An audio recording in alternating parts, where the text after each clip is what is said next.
Hey everyone. So it's 1st of January 2021 here in Australia. We've made it out of 2020.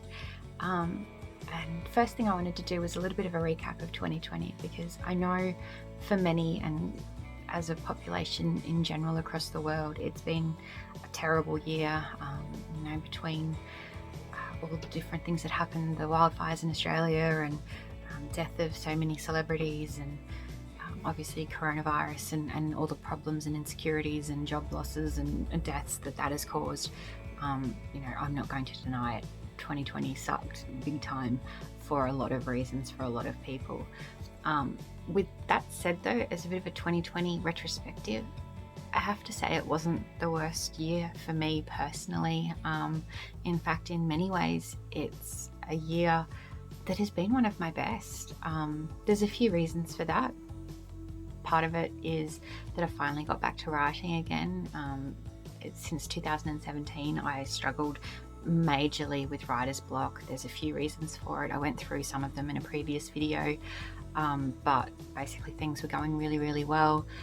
And then something happened. My mum got really sick, and I think that sort of threw me for a loop a little bit, which would normally sort of spur on the creativity while you're remembering about the mortality of life and everything. But it kind of didn't. It sort of sent me the other way, and I couldn't find my footing again after that. And I'm not saying that's anything to do with mum or anything like that. She got better, thankfully, and everything sort of went really well with that. But I think it sort of put some things into relief for me about what books that I was writing, how I was writing them, and that constant competition with yourself to always be better and better and better. And like I said in my last video about that sort of thing, I think that can be a bit of a toxic mentality sometimes. And I know that sort of is against the logic that people say, and you're supposed to be coming out and always doing better than the last thing you did. But I think sometimes that can be a bit of an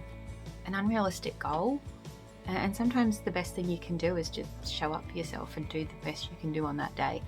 And that's sort of where I've been trying to align myself in the last few months, and it's really helped. So that was one very positive thing. I finished off 2 books, that The Best Shot and Bounce Pass, that will be coming out in February and June next year. I'm also a good way through 2 books that follow on from Happily Ever After and All Amity Allows. Those are What Michael Needs and When Lucy Calls. They're going to be released later in 2021. Those are, they're supposed to be rom-coms, but they're turning a little bit more into sort of a sacrilegious satire on religion and the angels and demons and fight with Lucifer and all that sort of thing. It's a whole thing. I love them. I'm really happy with how they're going, but I do worry about how they're going to be perceived and accepted by some people. But I can only write what I can write and see what happens from there. So yeah, I'm finally getting back into it and being able to actually create regularly and feeling inspired to create and hearing the voices again, and that's been absolutely fantastic. On top of that, I've had obviously all my health issues that I had over the past few years, between the hysterectomy in March and the gallbladder surgery in September. I am happy to say that they're mostly gone. I haven't had any major issues with pain or illness or anything like that since then. I've been sick, but it's just been like a typical cold and that sort of thing. So yeah, I'm back into the gym regularly, back into walking regularly. This week I haven't been, but the week between Christmas and New Year's doesn't exist anyway, does it? So that's part of the reason why I haven't been as good. But all the classes open back up again on Monday, so I'll be back doing those. So in terms of health and happiness and that sort of thing, it's been the year that I've got myself back on track in ways that sometimes I haven't even had. Mental health wise, I have been the best mental health I've ever had in my life this year.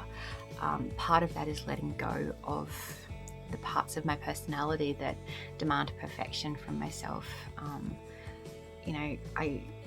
And going through things with my daughter has actually helped me with that. She's 14 at the moment, and is quite a perfectionist and quite hard on herself as well, and it's hard to preach to her to make sure that she's not being too hard on herself while I'm being hard on myself. So I've been learning to let go of the things that don't matter and to only worry about the things that worrying is going to help, which isn't much really. Things will work out the way that they're supposed to. That's not to say not to work hard, that's not to say not to put your best effort in, but the best you can do is show up for yourself and do the best effort you can do on that day. Anything else is not necessary, especially if it comes at a detriment to your mental health or your actual health or any of those things. So that's sort of where I've been sort of trying to focus. A lot of the CBT techniques and stuff I've learned through therapy over the years, they don't work for me necessarily, but I've been able to adapt the principles behind them this year and found ways to sort of match that this year, which has been helpful and has helped with that mental space. Also coming out, I think owning that part of myself has been something that I haven't acknowledged and I haven't supported myself on enough, and being able to do that and being able to say, yes, this is part of me. Yes, I am part of the LGBT community, even though there are some people who might invalidate it because I am in a heterosexual appearing relationship and I haven't been with someone of the opposite sex. There are people who will say that that doesn't count, but it does. Like, your attractions and your personality are who you are, and no one can take that away from you. They're valid, you're valid. Whatever you are valid. So that sort of helped as well. So between those things, like, there's been many ways that 2020 sucked majorly, but it has also been a very good year for me for personal growth and development. There's some things that I still haven't learned, haven't developed. I'm 2 years away from turning 40, which is a scary enough thought to begin with, but I still don't know what I want to do. I mean, I would love to be a full-time author, but I don't know if I'd ever be able to cope with the instability of the income. I like having a budget. I like knowing how much money is going to be coming into the family, especially while I do have a family to support and a lot of money that needs to go out for extracurricular activities, for car payments, mortgage payments and all that sort of stuff. So although there's dreams that I would have, they're not necessarily realistic goals, and I want to make sure that I keep my feet grounded and keep realistic and make sure that anything is not a detriment to my family, because they're the number one priority in my life. So that brings me to the day job, and there's aspects of my day job that I just sit there and think, another 25 years of it, can I cope with that? And I don't know. I enjoy what I do. Sometimes I don't enjoy what I do other days. I would rather be writing any of those days, I can guarantee that. But, you do what you have to put food on the table, I guess. So that brings me to 2021. I don't know. I'm not going to pretend that all of a sudden New Year's Eve, New Year's Day changes everything and everything's different and magically fixes all the problems we've had in the past. Obviously, we're bringing, 2020 starting with still having a global pandemic. It's starting with having spread of it back in Australia again. Melbourne and Victoria went 60 days and now they're back to, having some community spread. It hasn't hit Queensland yet. It could, and it's just by the way that our government's handled it so far, and the way that the people of Queensland have mostly handled it fairly well, that I think it hasn't come back yet. But all it's going to take is one or two people to slip quarantine or do something stupid and we'll be right back there as well. So that's not going away, and I know that we've got the vaccine that's starting to come out now, and that is obviously going to be a huge deal and it's going to help things out significantly. But I think we're kidding ourselves if we sort of say that this is the only time that this sort of pandemic is going to happen. They're going to happen more frequently. There's a lot of evidence to suggest that sort of thing. And there's elements of this COVID lockdown and lifestyle adjustment that I think we should carry forward. I do think we should make it less pressure to go to work when you're sick.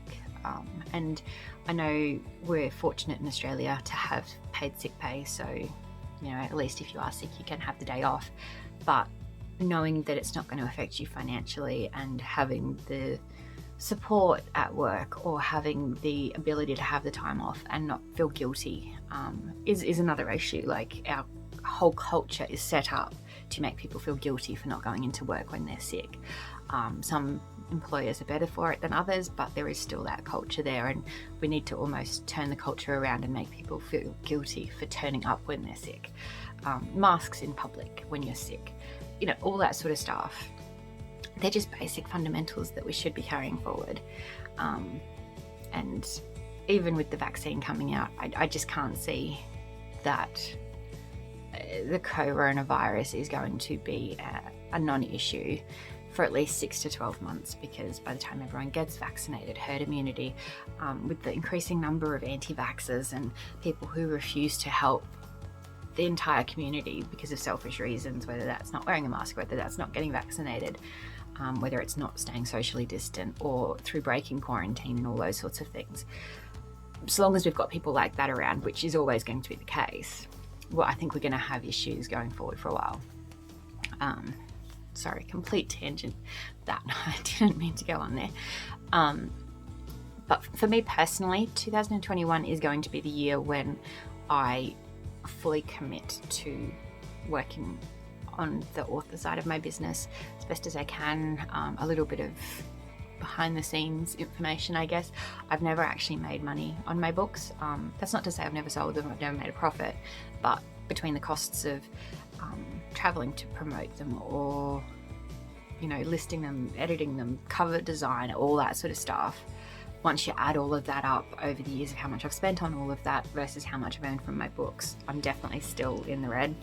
And I'm okay with that, because my thing has always been more about trying to get the stories out there rather than actually making money from them. But it's a hell of a lot easier to be able to get the stories out more regularly if you are making money from them. So yeah, this year I've decided to start trying to do more to market myself, which is a very scary word because I don't do well selling myself. I don't know if you can tell, but speaking about myself is not something I necessarily, especially in a positive light, is not something I've been able to do for a long time. And again, part of that is self-esteem issues. Part of it is just feeling, I think it sort of stems from childhood when I was an A student and I would get teased for that. And if I mentioned my grades, I was told I was bragging. And I think it sort of beat that little bit of wanting to be proud of what I'd done out of me very, very quickly. So sort of taking stock and being able to step back and actually start being proud of what I've produced and proud of the effort that I've put in and how hard I've worked to get what I have got on paper. That's definitely part of my goals for 2021. And I think in terms of that, that's probably part of what my content on this YouTube channel is going to be. At least it will be if it's something that interests you guys. Obviously I'm still a very small creator. I can pivot into different directions. I'm still trying to decide exactly where things should be, where things can be. I'm still trying to find time to record without my family around, making noise and all that sort of stuff, which is also quite fun. But yeah, one of the things I sort of thought of is I might lay down my plans and run through them as I engage with them, let you know what's working, what's not. I could run through the money side of it. I'm quite happy to. I'm not the sort of person to shy away from honest facts and figures and details, but I know some people can get a bit uncomfortable with that, or can get a bit put off by that. So I'll leave that up to, how it's going, and whether people want to know more or less or anything like that. So yeah, I'm hoping that I can start to put together some scripts and some information about what I'm doing, what I plan to do, what works, what doesn't work, how things are moving, in terms of word counts, in terms of sales, in terms of book bubs and all that sort of fun stuff.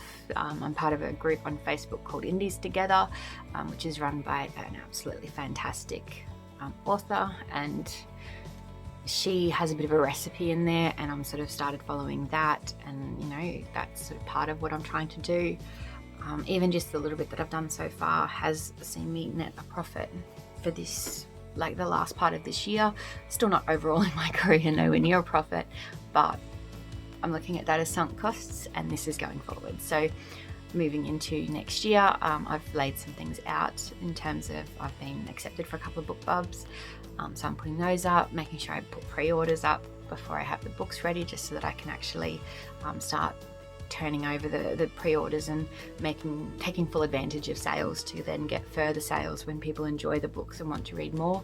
I think that's something that I haven't done enough of in the past, because I've been scared of committing to a goal of having a book done by a certain time and the worry about failing it. But part of me doesn't worry too much about that at the moment, because a lot of my goals are quite far out, and things are working quite well. It does scare me, but part of this year, part of 2021, the biggest thing I'm trying to do in 2021 is not let fear define me. For too long I've let fear define me, and it's not only fear of failure, that is a part of it. You know, obviously no one likes to fail, it's not fun, but I also get fear of success, and I know that sounds stupid. I'm sure I've mentioned it before in the past, but just the idea that if something were to do well, if one of my books were to fly off the shelves, the pressure behind that would just be so immense that how do you follow up from that? How do you then go on to create the next thing? Especially when, like I said at the beginning of this video, there's the idea that you always have to be exceeding the last thing. So if you never have anything that's stellar and makes it and takes it and makes it huge, you never have to worry about losing that. So having that fear of success is something that's defined me for a long time, and I'm trying really hard to sort of push that out of mind and be able to move on without that. But they're the main things for 2021. Other than that, obviously focus on work, family, and finances. They're probably my three big things, and obviously there's a little bit of a balance with the finances thing, because you have to spend money to make money. You have to advertise the books, and if I get more book bubs during the year, they're not cheap. They do tend to make their money back, which is why they're worth it. But you get in some categories, you're spending thousands of dollars to get advertised, and it's insane the amount of money you can spend on advertising. And I think one of the problems I've had in the past is not being reinvesting that money if it comes through, and that's something that I'm focusing on this year, is making sure that my book money is very distinct, and that anything that I get in there is then what my advertising budget is, so that hopefully that helps both the house finances and the book career keep moving. So it's a bit scary, it's a bit exciting, but starting 2021 off fresh and new, and hoping for a much better year for me, for the world, for everyone, for you. What are your 2021 goals? Are you the sort of person who sets resolutions, or do you not worry about resolutions? And do you have a word that you're taking forward? I haven't really sat down and distilled all mine into one word. I haven't sat down and distilled all my plans into one plan. That's sort of part of the process that I'm going through for this. So I guess that might be something that I can do a video on, is what is my plan? How do I do my plan? And it's going to be a learning process for me, because I suck at planning. It's terrible, but it's true. But yeah, I think that pretty much sums up most of what I wanted to get through on this video. That's probably another thing that I need to make sure I'm doing a little bit more of during 2021, is actually scripting videos, because I'm really bad with just turning the camera on and chatting shit for as long as I need to chat shit to get stuff out of my mind, and my head doesn't always follow a logical route. It can be a bit circuitous, and it's not always straightforward, and I apologize if anyone finds it hard to follow my trains of thought, because honestly they all leave stations at different times and cross tracks constantly, and it's just a big but other than that, I hope you have a happy new year, and I look forward to seeing you all in 2021 and seeing you all achieve your dreams, and yeah, that's about all. Thank you. Bye.